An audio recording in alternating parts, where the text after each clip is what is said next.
I'm sure you guys know about the trend that Colin Kaepernick has set of kneeling for the national anthem. There were a ton of Cleveland Browns who had done it, but now we're going to be talking about fans here. Now, the national anthem, I don't even know why it's played at football games. I think that the national anthem, and I think that nationalism to the point of thinking that you're better just because you're American, rather than highlighting the specific things like diversity and things like that, and supposed economic mobility. I think that that's kind of dangerous and disgusting, and often it's usually people who are, we have lines there. But anyways, so what happened is the Detroit Lions had to ban a racist fan because he was calling anthem protesters ignorant N-words with the hard R.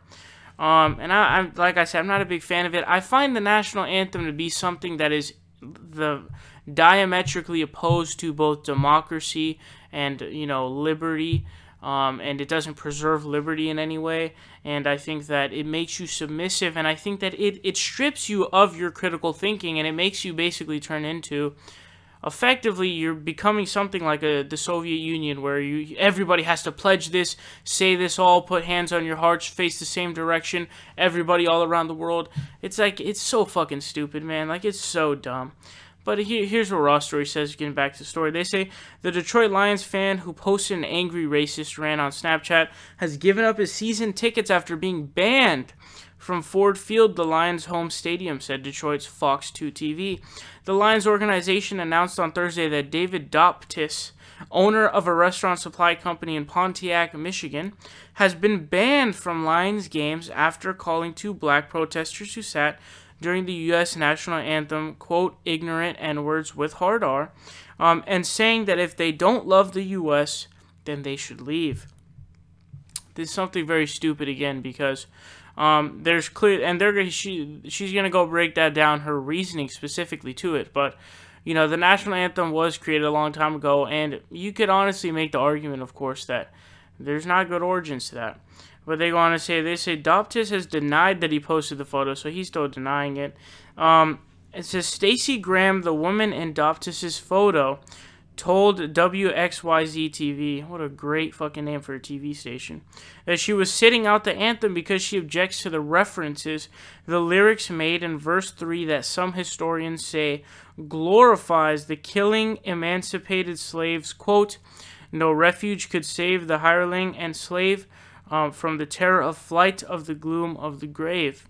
Everybody has an opinion, said Graham. He probably could have stuck with, he wishes we would have stood, and I would have been like, okay, but to write that under our picture, no words. So obviously he took it too far. You can disagree with what they're saying. You obviously can't force them to stand up to do that, because it's a freedom of expression, freedom of speech is something in the First Amendment. And while you definitely can't ban that, you can argue whether or not they should do it. I think that the national anthem should be removed from all sports games, period. And I think that you should never be forced to say it in schools. I think that that's something that's very Soviet Union-like, and very, again, as I said, stripping of liberty and free thought and just self-thinking. I mean, I just think it's a very stupid thing to do. Support independent progressive media by leaving a subscription down below, leave a like and share the video, help us out on Patreon, or you can donate in other ways. Links are in the description down below. We are fighting Trump tooth and nail, and we will continue to do so with your help.